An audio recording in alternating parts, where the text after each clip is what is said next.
It's Monday. Welcome to Simon's Trading Channel. Brand new week. Let's hope it's full of lots of opportunities to the upside. Thank you for joining me on another daily Bitcoin price action analysis. Hope you're all well and your week has started in a pleasant manner. Now, I wanted to check in on last week's closure for Bybit, which is right here. Hello, TradingView. Wakey. And indeed, open and close literally at the same point, which in the context of the uptrend, I think is bullish. Now, it's also an indecision candle, and no surprise that has occurred up around, up around the 70,000 mark. Not quite, but you know what I mean. Up around the resistance that is at the current all-time high. Now, there have been pullbacks on the lower timeframes, but not really on the weekly in the last 3 weeks. And you can see this is just a range play, right? It's just a total range play. And I imagine there's going to be a fair degree of selling based on the fact that this is, was it 20 weeks of consolidation? Is something absolutely ridiculous. And so on this weekly time frame, so this would be for a weekly closure, all right? So price can do all sorts of things between now and Sunday midnight on Bybit, but a weekly closure for this trend to remain intact, you'd like to see it maintain the 382. So a shallow pullback, shallow on the weekly. You'd pretty much want it for sure not to close below the 0.5, which is 61. It's close to 60. I would be so bold as to say weekly closure below 60, and you can see the 618 is at 59,000, then it's, well, that it would be consolidating. So you don't need the brains of an archbishop to work that one out, as they say. And I think 63 on a weekly, 63 or above on a weekly closure, just would, with then price action turning back to the upside, would just look like normal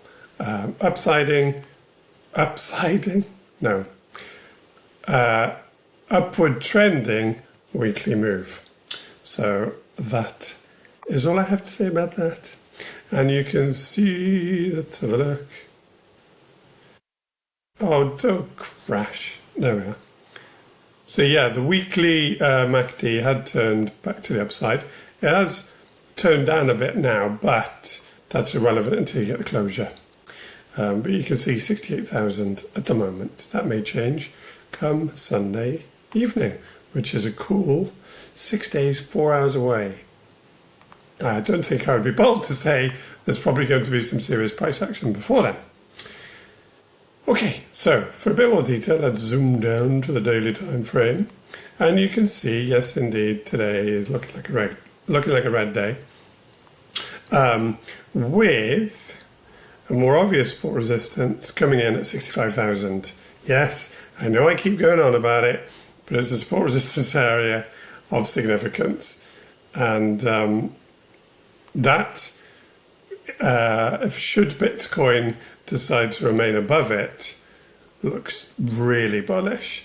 And then lo and behold, the next support resistance area comes in at 63,000, which is also the 382 on the Fibonacci retracement on the weekly time frame. So yeah, I think Wicks down. Wicks down to 63 throughout the week, or price action down there, wouldn't be surprising. Start to get daily closures below 65, then you'd have to prick your ears up to a potential for a potential change in the daily trend, which is at the moment to the upside. But for now, you can draw on a trend line, or I can. I mean, I'm not in control of you. But but you can see it's a nice juicy uptrend at the moment. Now, the 4-hour, now I did say yesterday that the MACD, so from this high, and then, well, I was kind of looking at this whole section as a high, but you could say that it's actually 2, and you would be absolutely right. But the 4-hour does show a decline in momentum. It is still, however, to the upside, and this is too far away from the zero line for this number to make any sense. But I wouldn't be surprised if the 4-hour continues to print lower. Obviously, the MACD will get close to the zero line. I wouldn't be surprised if 65,000 turns out to be that key price action for it turning back below the zero line. But up until then, excuse me, momentum is definitely still to the upside on all the meaningful time frames, and so that's not the sort of price action you want to short. But no, you can do what you want. It's not the sort of price action I would like to short.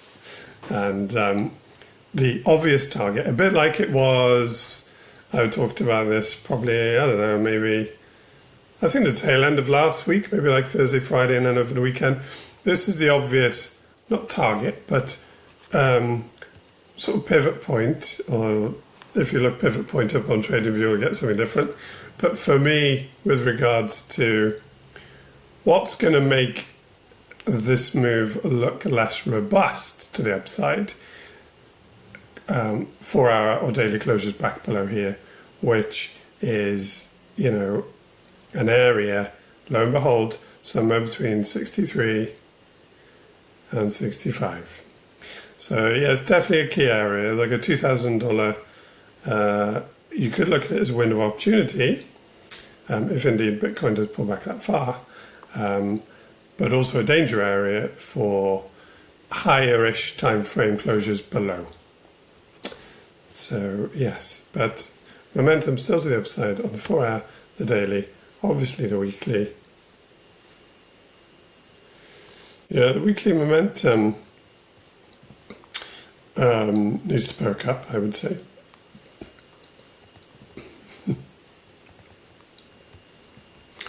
And, pardon me. Sorry, bit gassy.